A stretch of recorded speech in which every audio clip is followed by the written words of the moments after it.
Muchas gracias, Sol. Confírmeme con la manito arriba, por favor, si es que se escucha y se ve la diapositiva. Ok, súper. Gracias, Sol. Gracias, Ana. Gracias a todo Globant por la invitación. Bueno, a todos los participantes, entiendo que son aproximadamente 29 conectados. Gracias a todos. Ok, este tema relacionado a el arte facilitar el cambio. Eh, Ese es un tema el que vengo compartiendo los últimos 3, 4 años, obviamente tópicos relacionados, hilos relacionados a cómo gestionar, cómo liderar y en este caso cómo facilitar el cambio en organizaciones, ¿no? Eh, Hace 4, hasta un poco más años, me apasioné aún más por la cultura organizacional, ¿no? Y sobre todo por el entendimiento de las personas.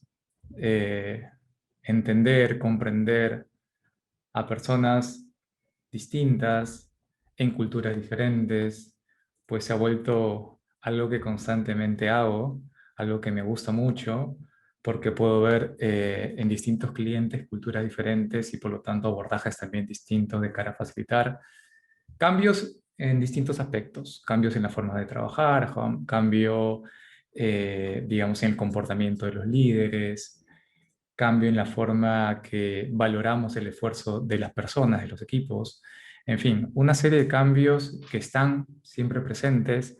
Claro está que para entenderlos hay que mirarlos, hay que conocer una serie de teorías y conceptos que hoy, digamos, dentro de estos 40 y algo minutos que me quedan de presentación, me gustaría tocar con ustedes. Em, la descripción de esta sesión indica comprender el contexto particular del cambio, generar el diálogo y co-crear el futuro que deseamos ver, que pareciese una secuencia de grandes pasos los que hay que hacer o consideraciones en todo caso que hay que tener para propiciar el cambio. Y efectivamente, ¿no?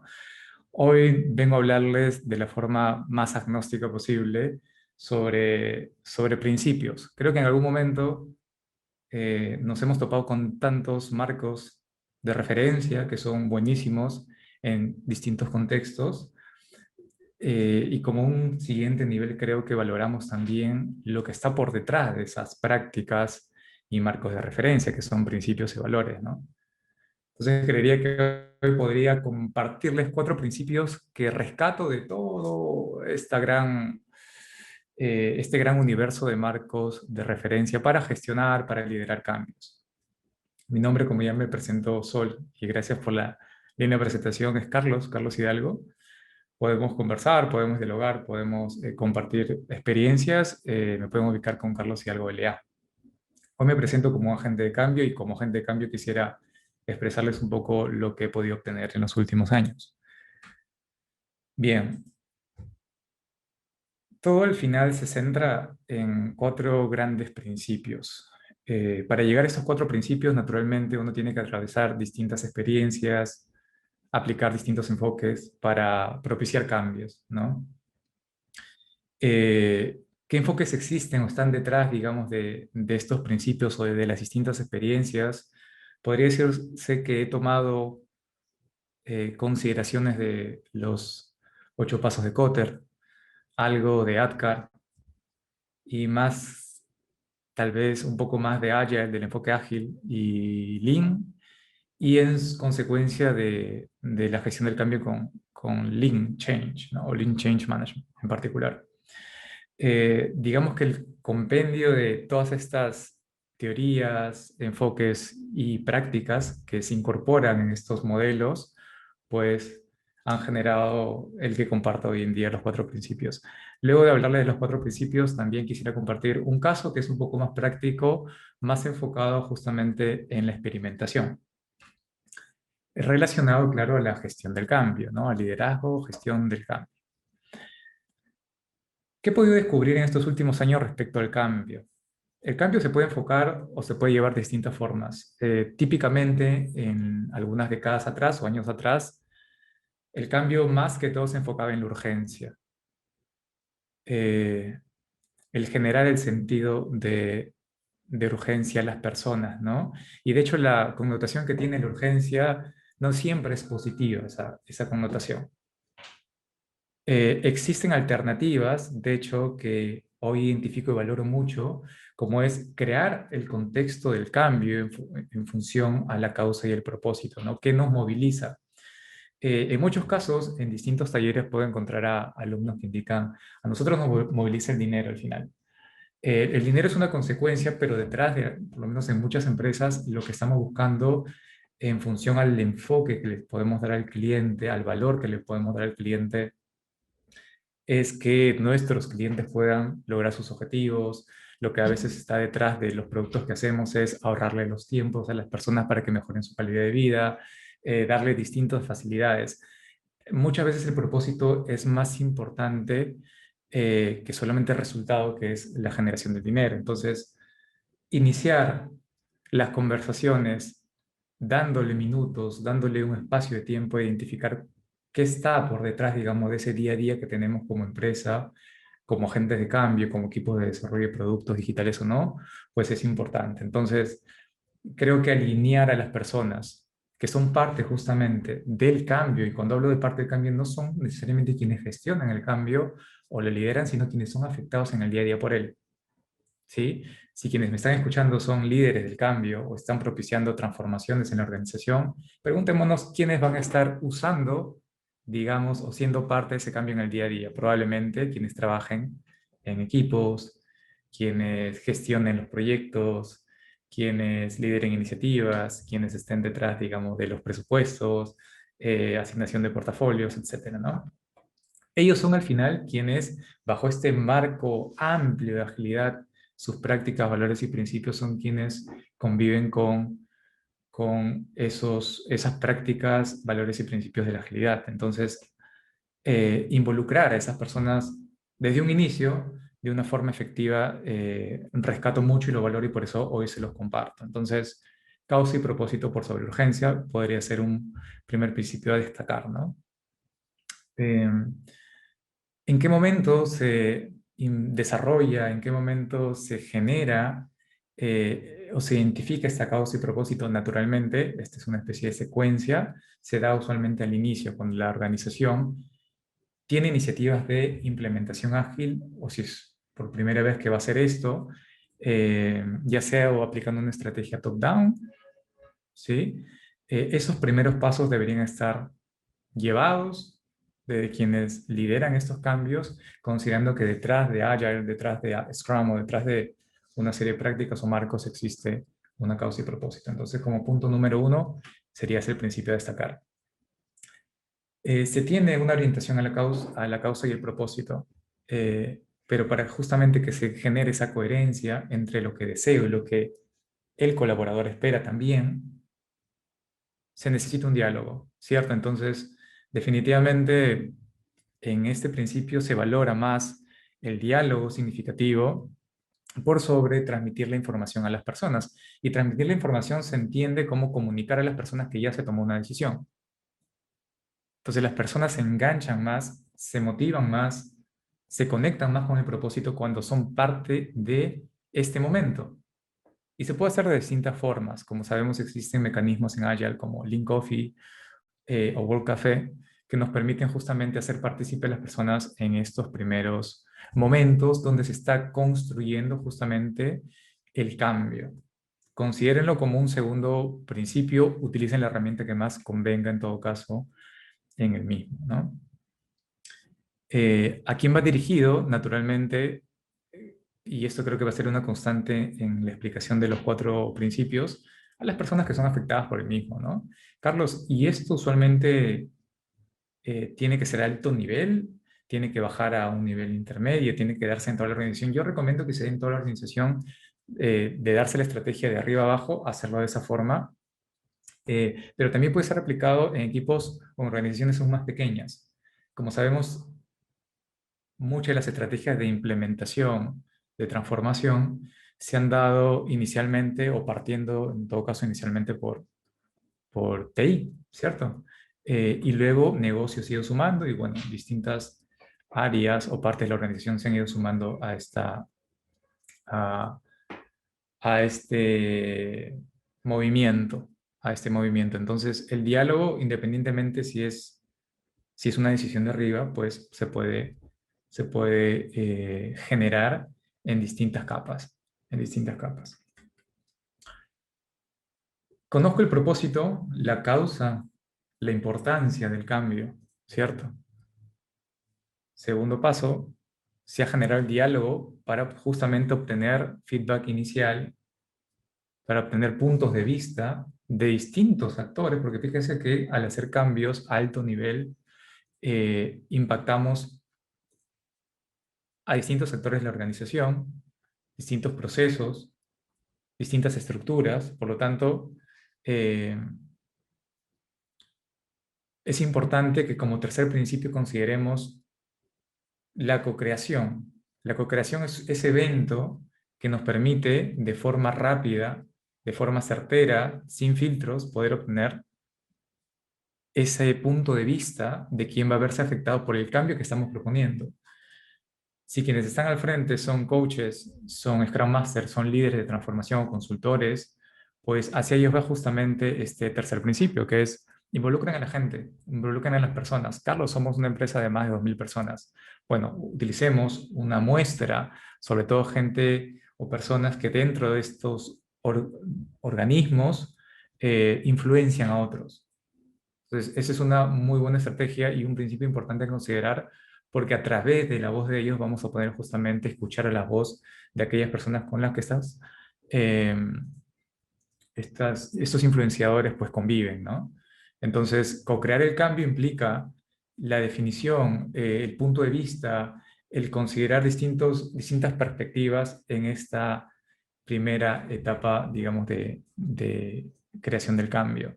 Se puede hacer nuevamente en distintos niveles, desde introducir un cambio en un equipo de negocio que no saben absolutamente tal vez nada de agilidad. Se puede utilizar estos mismos principios a ese nivel, a una unidad mínima, digamos, de trabajo que es un equipo base, ya sea TI o no TI. Eso es indistinto bajo estos principios. Creemos que la co-creación del cambio es más eficaz que vender el cambio para conseguir la aceptación. De hecho, muchos modelos de cambio indican vende el cambio.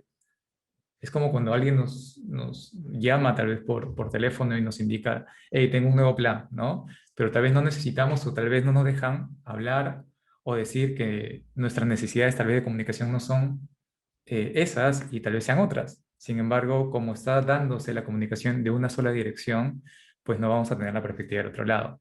Hasta el final que nos preguntan, ¿desean comprar la línea o no? Bueno, ya a veces es muy tarde y simplemente nos colgamos o cancelamos la llamada. Entonces aquí no es cuestión de vender el cambio, ¿no? Es cuestión de involucrar a la gente. Por eso tenemos o consideramos este principio de co-crear, como ven en la imagen. Y un tercer elemento que voy a hacer más hincapié sobre todo hoy es la de experimentar. De hecho, esto lo debemos conocer bastante bien. Usual, últimamente, de hecho, los marcos de referencia de desarrollo de productos, de ideación, de discovery y demás, son ciclos, ¿no? Son loops, son modelos en función o se basan en ciclos repetitivos, continuos, donde en cada fin de ciclo se genera un incremento, ya sea de software, ya sea un incremento de valor, puede ser un aprendizaje, etcétera, etcétera. Esto va a ser muy común. Vamos a dejar de lado, por lo menos en contextos de complejidad, los modelos secuenciales o, o sí, eso, justamente secuenciales, como por ejemplo modelos estilo waterfall, ¿no? En contextos donde no son predecibles, sobre todo. Entonces, la experimentación encaja muy bien en el contexto de liderazgo del cambio, en facilitación del cambio. ¿Por qué? Porque no nos garantiza que en una sesión de co-creación con 10, 15, 20, 50 personas, pues se diga todo, se manifieste todo. Se necesita iterar más de una vez seguramente para poder concentrar las necesidades de las personas en este proceso de cambio. Entonces vamos a tener que iterar, vamos a tener que aprender, por lo tanto, en más de una ocasión vamos a utilizar este cuarto principio, que es experimentar. qué esperamos lograr en las primeras iteraciones con las personas que se van a ver involucradas o afectadas con el cambio. Entonces, este cuarto principio encaja perfectamente. Creemos que los experimentos oportunos son más efectivos que ejecutar tareas de cambio. Si nos vamos a modelos tradicionales de gestión de cambio, que hay muchos, digamos que su enfoque está más orientado a definir de forma detallada cómo va a ser el proceso de cambio. Y como sabemos, el proceso de cambio depende de cada persona, porque quien es afectado es uno, es un ser humano, por lo tanto es un sistema, cada uno, un sistema complejo. Entonces, lo que no podemos prever justamente es la reacción de las personas ante un cambio en particular. Hay quienes, como ustedes, pueden reaccionar de forma positiva ante un cambio, porque tal vez tengan el conocimiento base, porque simplemente son eternos aprendices, ¿sí? Por lo tanto, podrían aprender esa práctica e implementarla a la brevedad. Sin embargo, hay quienes le cuesta un poco desaprender. Por lo tanto, ven con otros ojos, con otra mirada, pues el cambio. Se dice que existen tres tipos de personas o grupos dentro de los impactados por el cambio. Quienes son más, eh, quienes aceptan el cambio, digamos, son early adopters del cambio, el primer grupo. El segundo grupo, quienes son los escépticos al cambio. Y el tercer grupo, quienes simplemente no desean cambiar. ¿Sí? Cada uno tiene una perspectiva diferente. Por lo que hemos podido descubrir en estos años es que em, cada persona, cada grupo social tiene necesidades distintas, necesidades de formación, necesidades personales, necesidades de conocimiento, necesidades de guía. Por lo tanto, fíjense que el impacto a estos distintos grupos sociales puede ser diferente. Por lo tanto, si no cubrimos las necesidades en un inicio, podríamos luego preguntarnos, ¿y por qué no funcionó el cambio en este equipo? Si le dimos la capacitación que esperaba. Probablemente el equipo necesitaba más de esa capacitación o hacer o ahondar más en un tema específico y recibir guía en el proceso. ¿Me dejo entender? Entonces, cada grupo es diferente. Para entender esos grupos que necesitas, introducir un loop que experimente con la finalidad de que cada fin de loop, pues, uno pueda aprender, ¿no? Lo que se busca detrás de esta experimentación en los cambios es justamente cambiar comportamientos, ¿sí? Si nosotros queremos aplicar, digamos, en el enfoque ágil, una práctica en particular donde los equipos sincronicen su trabajo diariamente, de alguna manera quien no está acostumbrado a esas sincronizaciones diarias, le va a costar un poquito integrarse y ejecutar ese tipo de rutina. Entonces lo que nosotros queremos detrás de es justamente que estas personas puedan cambiar el comportamiento, hacer que justamente eh, puedan ser parte de estos momentos de sincronización como se espera, ¿no? Dicho estos o mencionado estos cuatro principios que podemos rescatar de los últimos años de experiencias, que es más, como les comento, agnóstico, no sigue un patrón en particular, no sigue un método de trabajo o framework en particular, sino simplemente se basan en principios. Les quiero comentar y hacer, digamos, un doble clic a la experimentación, ¿no? Si consideramos que el principio de experimentar es parte de este aprendizaje y queremos llevarlo a la práctica, bueno, eh, este caso, le llamemos Go, nos va a permitir entender un poquito cómo funciona eso, cómo funciona la experimentación en las personas. Este comando Go ayudó o nos ayudó, porque soy parte, digamos, de este equipo que, que entendió desde una primera vista cómo funciona el cambio en un ámbito real, ¿no? Y a veces para entender el cambio en las personas hay que ser empáticos, hay que ponernos desde la perspectiva de esa persona para entender aún mejor. Entonces recuerdo hace algún tiempo, desde una perspectiva de developer, eh, éramos parte de un equipo o múltiples equipos, de hecho, desarrollando una solución. Y espero que se sientan identificados con esto. Eh, y bueno, teníamos algunos problemas, de hecho, como equipo de desarrollo o de ingeniería de software, ¿sí? Esos problemas básicamente generaban dificultades en algunas fases, de hecho, del desarrollo, ¿no? Eh, por ejemplo, en la fase de desarrollo, nos costaba mucho integrar código, no éramos un equipo cohesionado a pesar, pues que teníamos, entre comillas, todos los niveles de control. No nos agradaba, de hecho, hacer código, o mejor dicho, integrar nuestro código, porque nos costaba mucho. Ya teníamos una serie de asignaciones día a día, el tiempo era, considerando que trabajamos en remoto, era muy escaso. Entonces, integrar el código, revisar el código y demás, pues sí nos costaba, ¿no? Generar la documentación era algo que también nos costaba. Probar, digamos, la calidad y el estándar del código nos costaba. En fin, nos costaban muchas cosas y no encontramos una forma justamente de aligerar este trabajo o simplemente adoptar estas prácticas para que nuestro código de nuestro producto pues, pueda salir con la calidad esperada. Y este problema lo teníamos en distintos entornos, como ven aquí en entornos de testing, ¿no? Aquí justamente saltaban los problemas. Porque para integrar, digamos, en grupo, lo más rápido que podíamos hacer nos tomaba 2 horas por persona. Para generar una integración a nivel de aplicación nos tomaba entre 3 a más por persona. Entre generar digamos, integrar nuestro código y testearlo en ambiente de integración nos costaba 6 horas y más. Entonces, usualmente este tipo de actividades, imagínense en UAT, ¿no? ¿Cuánto nos costaba? Eh, Estas actividades ya de por sí la veíamos de forma tediosa. Eh, si bien es cierto, en ese entonces, Scrum Master quería generar un cambio en nosotros, pues las prácticas que él promovía no necesariamente funcionaban, ¿no? No nos funcionaba por lo menos a nosotros, porque entendíamos que a otros equipos sí lo hacían. Pero claro, el contexto era distinto. En nuestro contexto teníamos muchísimas historias a desarrollar por sprint, por lo tanto no teníamos ese espacio para hacer todo esto. Y usualmente las tareas de este tipo las hacíamos luego de la hora de trabajo. Entonces imaginarán que no trabajamos 9, sino más horas. Bueno, ¿eso les parece usual? ¿Les ha pasado? Tal vez, tal vez. Se los comento y se los comparto porque me pasó, digamos, en primera persona y al equipo también. ¿Y qué descubrimos, digamos, mirándolo en retrospectiva, ¿no? Cuando llegamos a una organización y tienen una forma de trabajar y nosotros no estamos acoplados a esa forma de trabajar, nos cuesta, como acaban de ver. A pesar que la organización ya puede contar con algunos principios básicos, ¿no? Como por ejemplo valorar la co-creación, valorar el lanzamiento temprano e iterar constantemente, valorar pensar en grande, comenzar en pequeño y valorar el mantenerlo simple. Entonces, estos principios fueron los primeros que yo vi en la organización, pero de hecho no los interioricé. De hecho, el equipo que entró no los interiorizó, porque son en muchos casos principios que se quedaban en la pared, ¿no? Y no había, digamos, esa conexión entre el principio y la explicación y sobre todo el uso de estos principios en el día a día, en la práctica.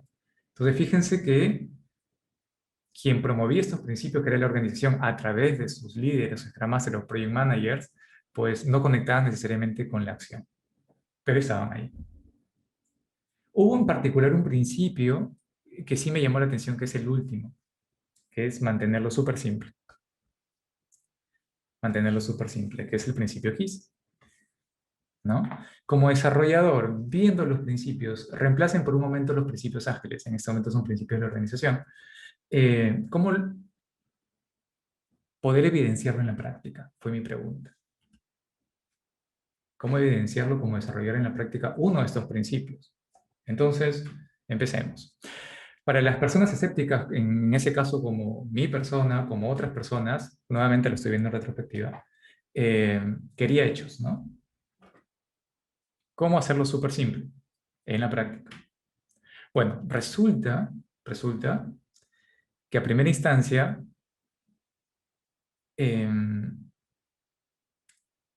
al generar justamente retrabajo, la forma de hacer el desarrollo y justamente integrar nuestros códigos con el equipo, pues alguien del equipo creó algo llamado Go, que era un comando donde básicamente uno presionaba la palabra ir o Go y pasaba algo, ¿no? Recuerdo que una de aquellas noches, 8 o 9 de la noche, yo tenía ese problema. No podía integrar el código con otros ingenieros del equipo, nos quedamos hasta tarde.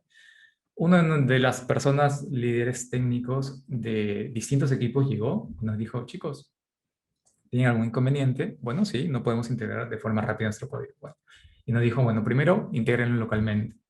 ¿Cómo? Presionen solo Go. Go, sí, abran una línea de comandos, ¿no? Una consola de comandos y escriban Go. Y eso fue lo que hicimos. Resulta que esta persona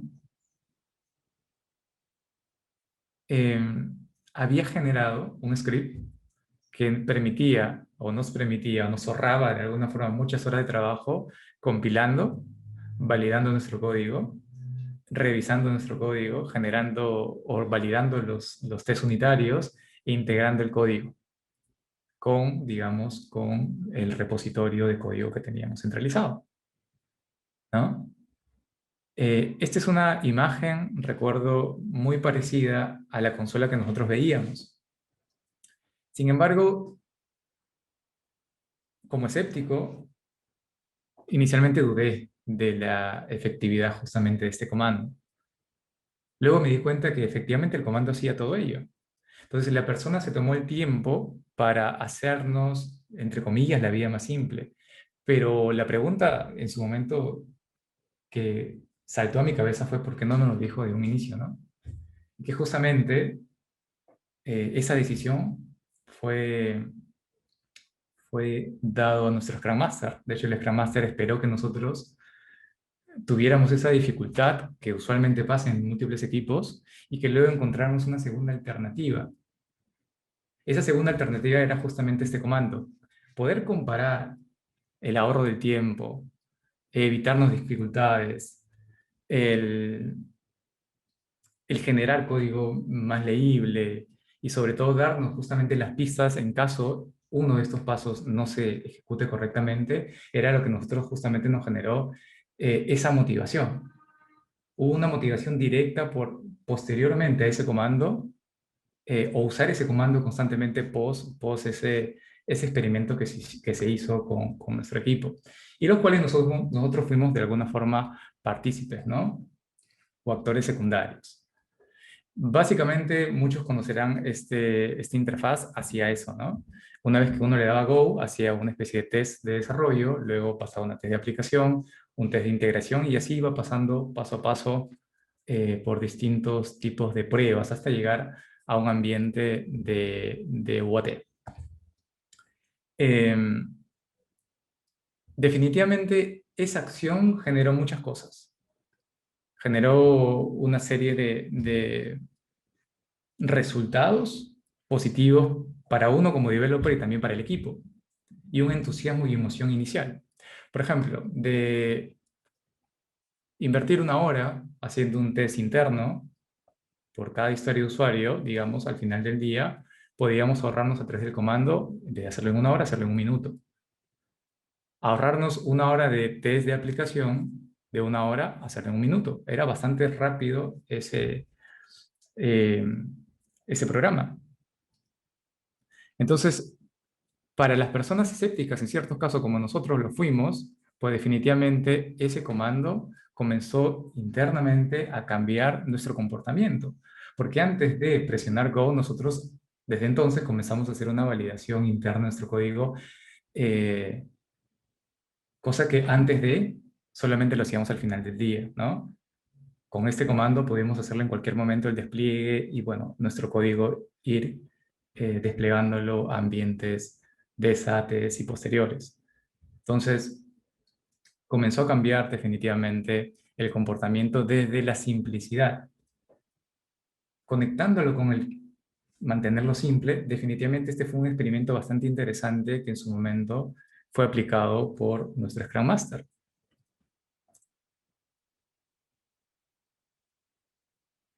Para realizar un comportamiento objetivo, una persona debe tener la capacidad para hacerlo, ¿no? Dentro de este experimento, hoy que lo veo en retrospectiva, en ese entonces no era, digamos, no facilitaba el cambio, era un ingeniero de software, encuentro dos variables importantes en ese experimento. La primera tiene que ver con la habilidad. Digamos, ¿qué tanto me cuesta, qué tan difícil era implementar ese comando? De hecho, ¿no? Era muy sencillo.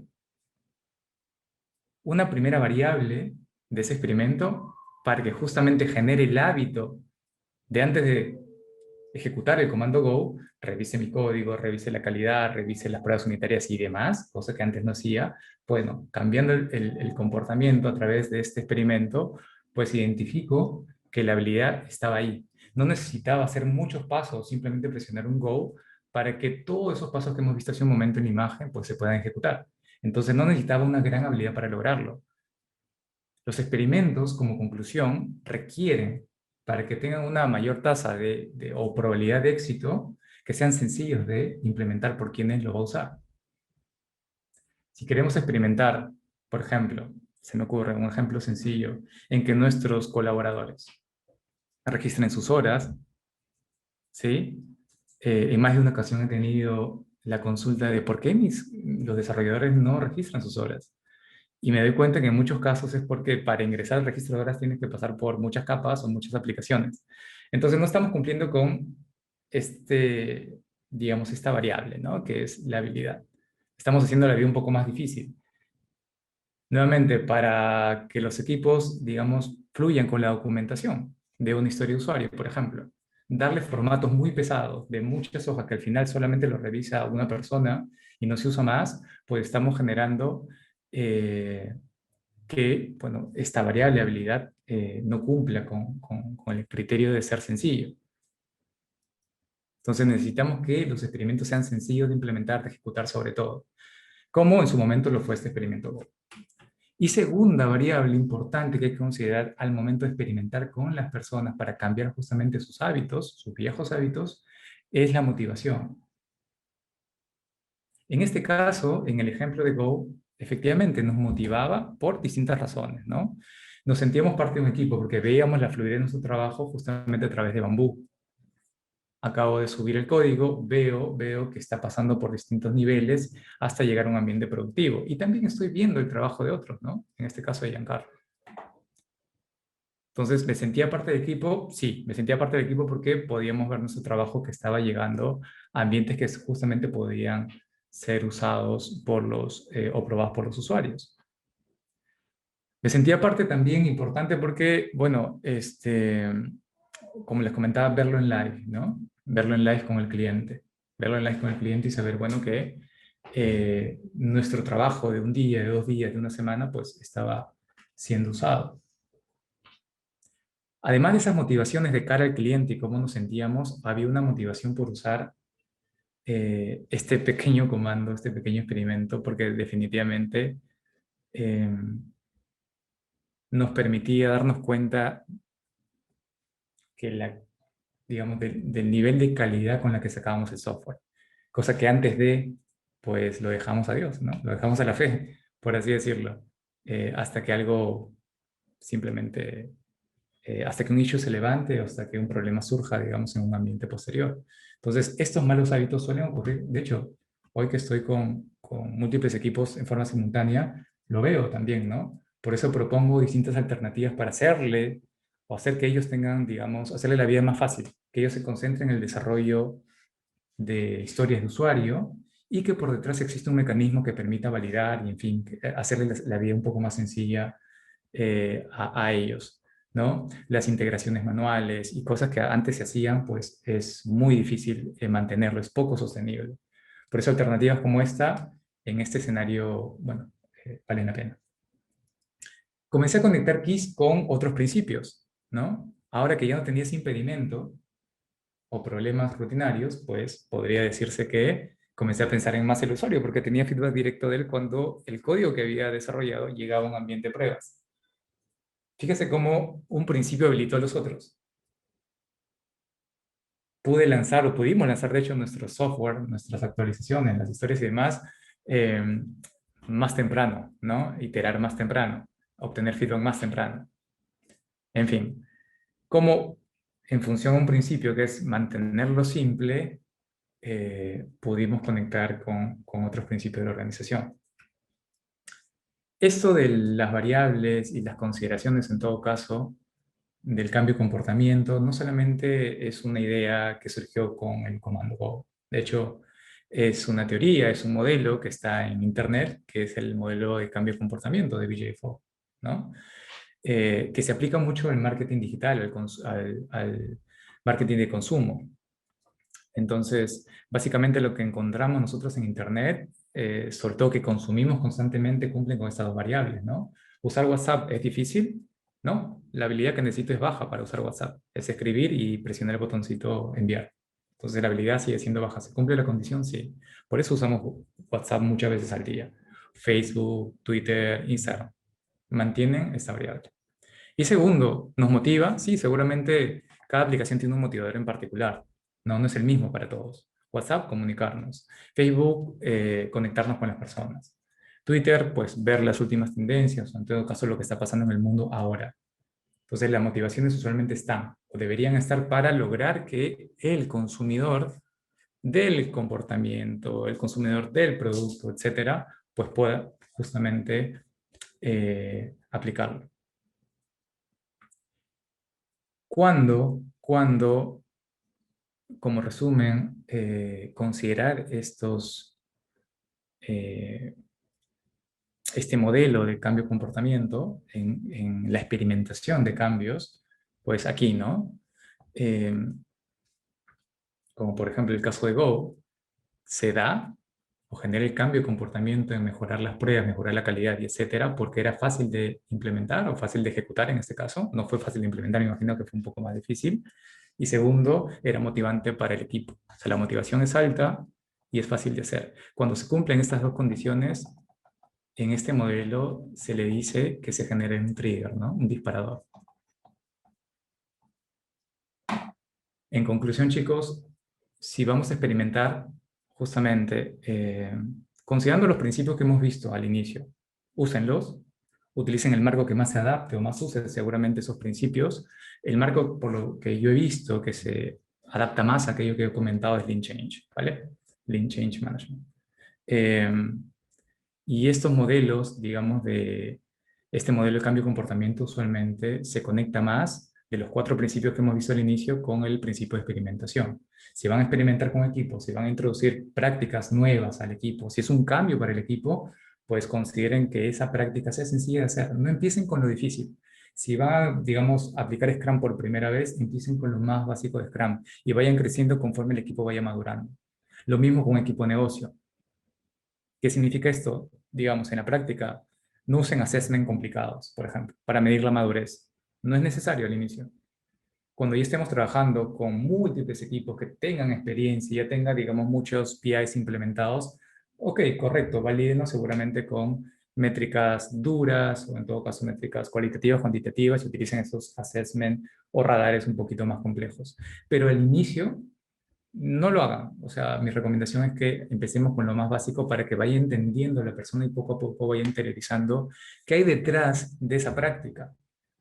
¿Sí? Entonces, háganlo simple, que sea motivador, bueno, y que sea motivador justamente el cambio que quieran hacer y que sea sencillo de aplicar o ejecutar.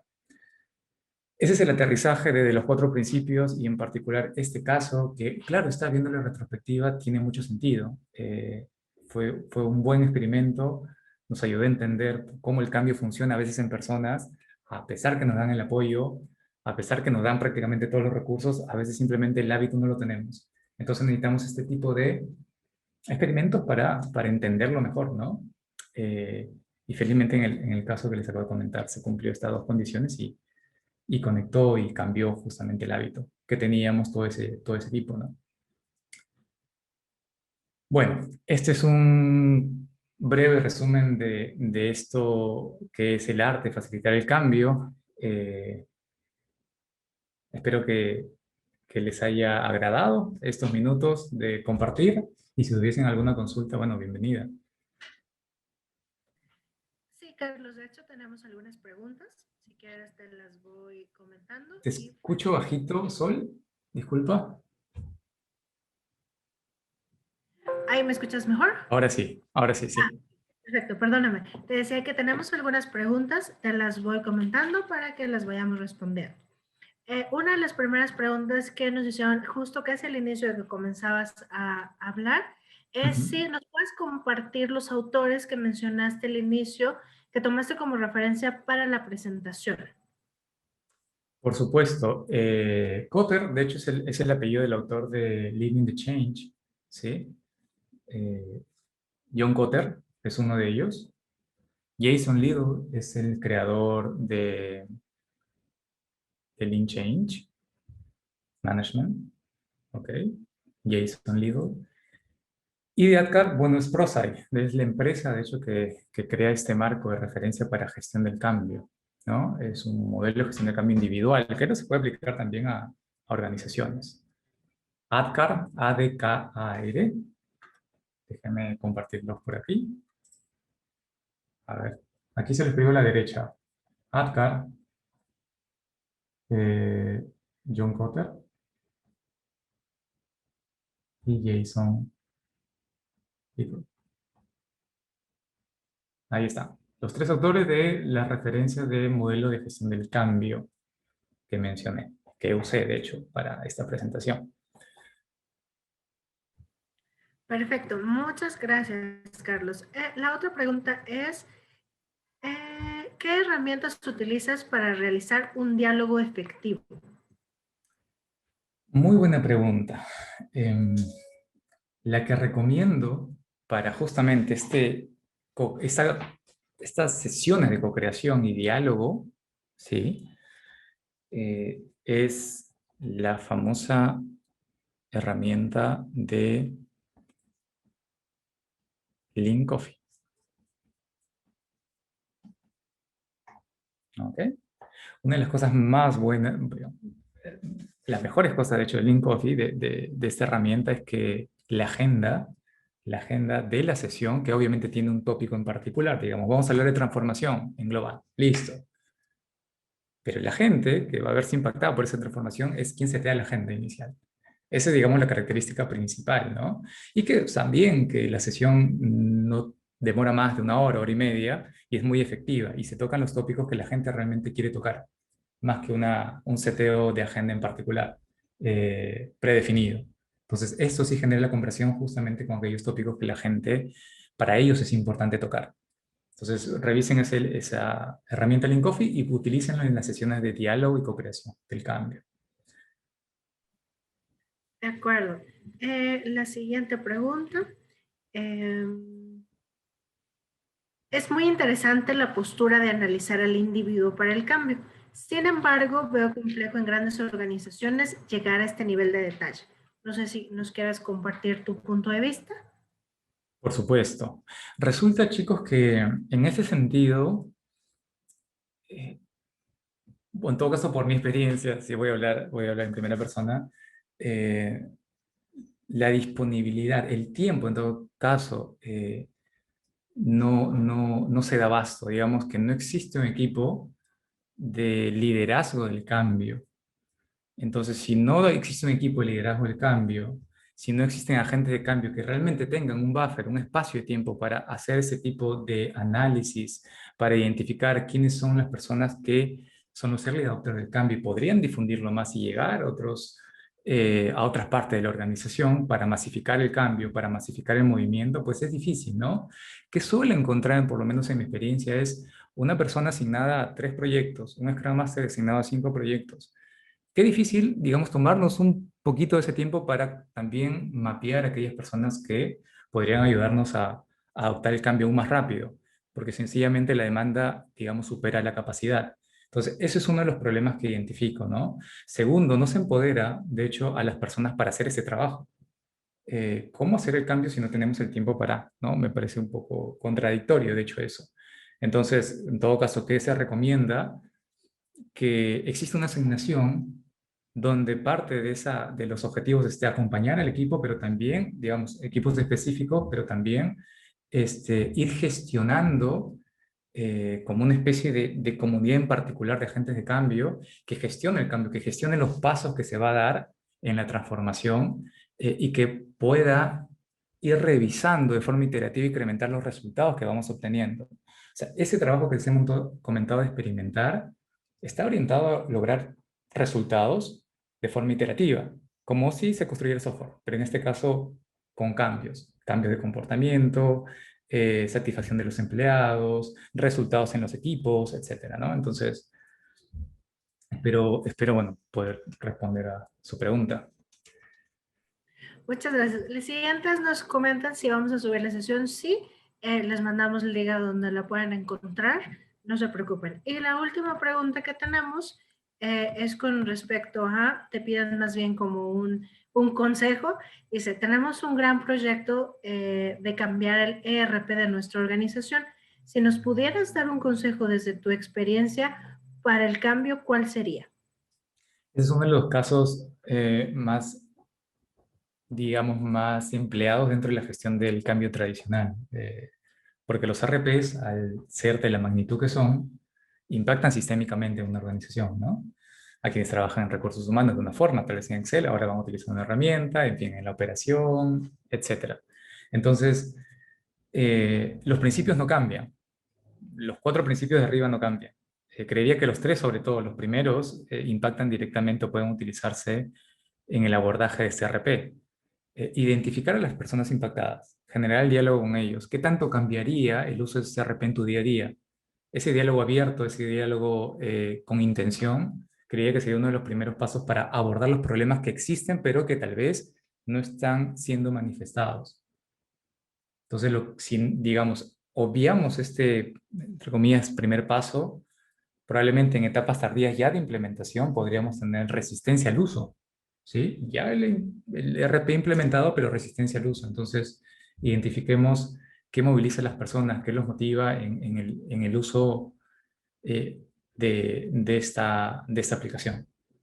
Sería mi consejo. Muchas gracias. Bueno, y por último tenemos la última pregunta que dice, para organizaciones, bueno, en contextos de organizaciones grandes, ¿qué pequeños cambios de inicio recomiendas para los equipos de trabajo, es decir, para las personas que están desarrollando? Bien, los pequeños cambios están asociados a pequeños comportamientos, ¿cierto? El famoso 353 de Scrum, si es que son equipos de trabajo ágiles utilizando este marco. Que se cumplan lo más básico de Scrum, creería. Que se pueda ver manifestado este uso o la aplicación correcta de estas 3 ceremonias, 3 herramientas y, o mejor dicho, 3 roles, 3 herramientas y 5 eventos manifestados o implementados, mejor dicho, inicialmente de la manera correcta y tal como es, ¿no? Suele pasar que a veces queremos sobrecargar el marco y eso genera pues una especie de malentendimiento en quienes lo usan en el día a día. Mi recomendación sería empiecen con lo más básico, lo más sencillo, reuniones diarias entre 15 a 30, ¿no? Claridad en el diseño, en el desarrollo de las historias de usuario, claridad de cómo hacerlo al product owner en caso de estén recién empezando. Ese acompañamiento al PO, ese acompañamiento en el equipo es muy importante. En este contexto yo recomiendo que tengan claramente identificado para que eso se dé los tres roles de liderazgo, el triángulo de liderazgo, que básicamente se compone por Product Owner, ¿sí? Empoderadísimo, con acompañamiento ahí del Scrum Master o en todo caso, o con el analista o QA, que les ayude justamente en la redacción, en la interpretación de historia de usuario.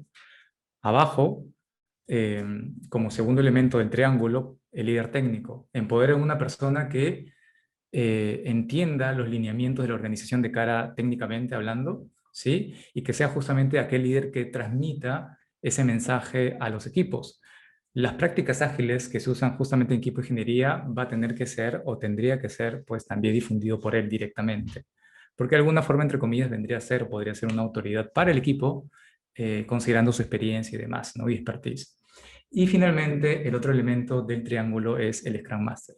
Esa persona también empoderada que nos ayuda en el proceso, en mejorar constantemente el proceso de desarrollo y comunicación en el equipo.